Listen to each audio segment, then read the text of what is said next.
Why do we say Jesus, even though it's not an Aramaic, Hebrew, or Greek name? So in this post, let us unwrap the linguistic journey behind the most famous name in history. And yes, that name is Jesus. Most people assume Jesus is the original name of the man from Nazareth, but it isn't.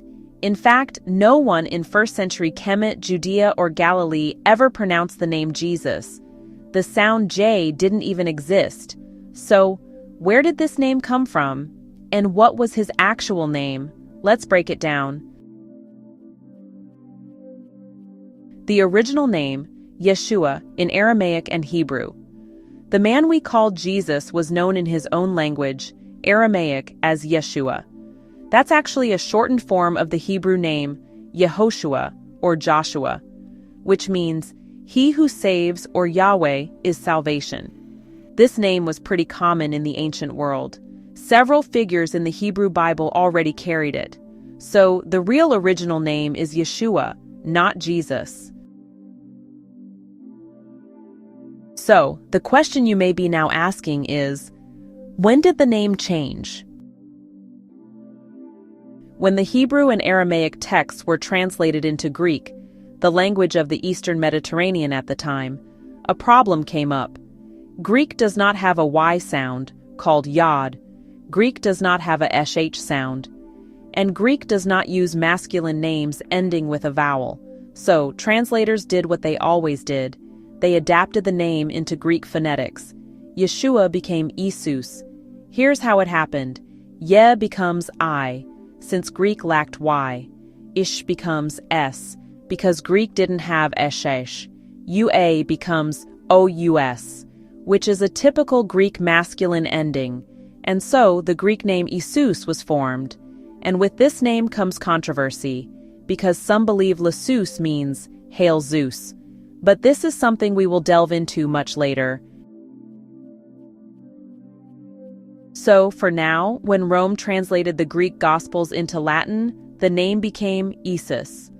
Latin still had no J sound. The letter I and J were actually the same letter for centuries. This form, Isus, ended up spreading all across Europe with the Latin Vulgate Bible. Moving from Latin to English, the letter J was invented around the 1500s, mainly as a decorative form of I. Eventually, English speakers began pronouncing it as Jew, so Jesus turned into Jesus. This new pronunciation really took hold during the King James era back in 1611 and, well, it stuck.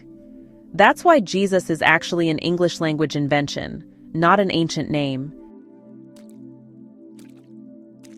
So, you might wonder, why do we still use Jesus? It's pretty simple.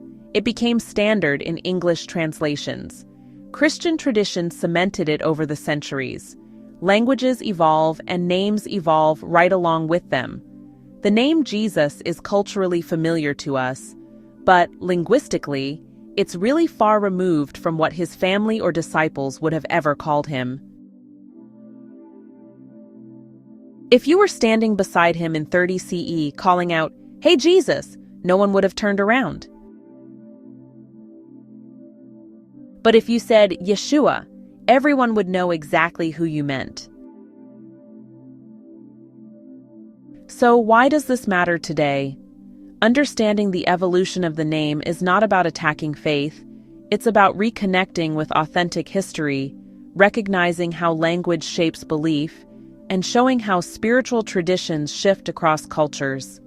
The real name, Yeshua, connects us to a world before translations, before Rome, before English, even before all the printed texts, to a time when teachings were spoken, not printed.